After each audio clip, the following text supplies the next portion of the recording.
Hey guys, welcome. This is Aviation 225, 2019. My name is Richard Amato. Hi Professor Spar, how are you?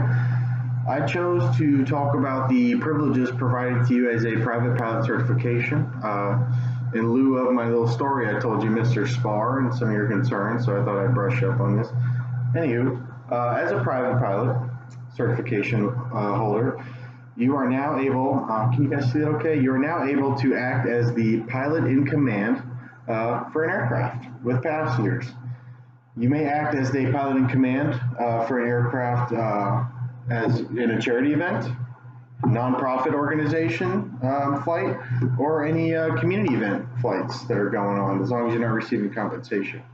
You are allowed to act as the pilot in command while towing an ultralight or a glider. You may also demonstrate an aircraft within your abilities to a prospective buyer, as long as you have 200 hours minimum and you are a seller of airplanes. Now, some of the things you can't do, you may not fly any people or property for compensation or hire unless it is coincidental to your job already.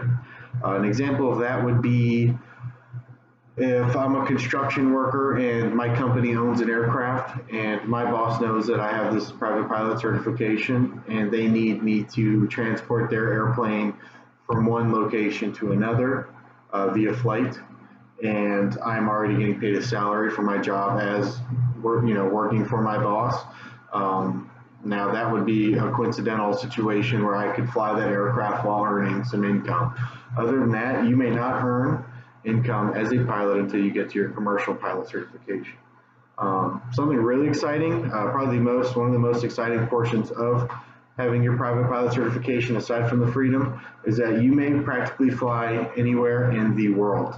Now that is as long as you obviously are abiding by the regulations to the areas that you fly. Anywhere else in the world, if they have some rules that you need to follow, you must. Also, you must fly within your type rating and certifications for that aircraft.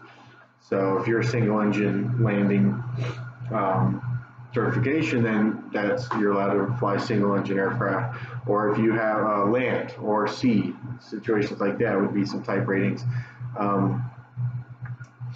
So the aircrafts you are allowed to fly anywhere from 12,500 pounds maximum takeoff weight or less. Really cool plane I found that was just on that rim there is the King Air 350.